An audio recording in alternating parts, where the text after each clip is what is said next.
Lancé il y a 2 ans, Nuco permet aux professionnels de la construction de mesurer et d'optimiser en autonomie l'empreinte environnementale de leur projet, et cela avec fiabilité et sans expertise particulière, quelque chose qui est extrêmement important aujourd'hui dans leur métier. Retrouvons dès maintenant Marine, qui est responsable marketing et développement. Bonjour Marine.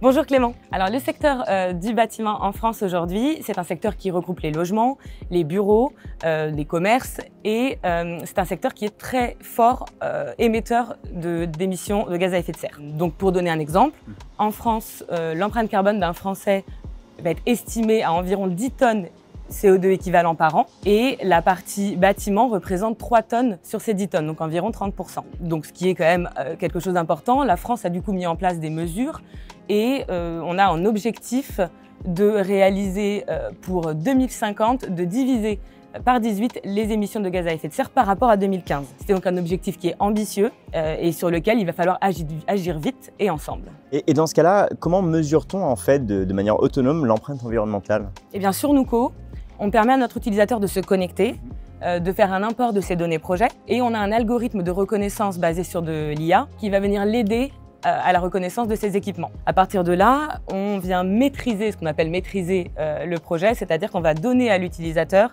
une idée des leviers d'optimisation, donc de ce qu'il pourrait faire pour optimiser son projet d'un point de vue environnemental. Ça va passer à l'échelle ouvrage, ça va être comparer différentes variantes de conception et à l'échelle produit, ça va être optimisé en proposant à l'utilisateur les meilleurs matériaux et équipements.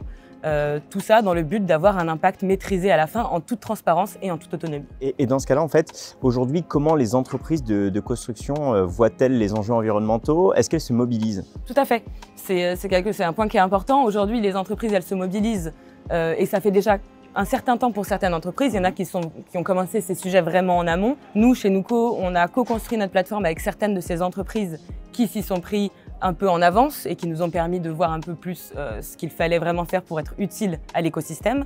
Mais encore aujourd'hui, les entreprises continuent de se mobiliser, que ce soit par l'arrivée de la RE 2020, donc la réglementation en cours depuis janvier, qui les pousse entre guillemets à mettre en place des solutions, ou alors juste pour une différenciation commerciale ou parce que c'est une volonté personnelle aussi de l'entreprise. Elles continuent à se mobiliser. On a cet objectif commun, du coup, dont je parlais tout à l'heure, et qui nous force, entre guillemets, mais c'est une bonne chose, à travailler tous ensemble. Chez Nuco, on essaie de se positionner en tant que tiers de confiance pour accélérer cette transition environnementale qui est nécessaire dans le secteur du bâtiment. D'accord. Merci Marine. Merci Clément.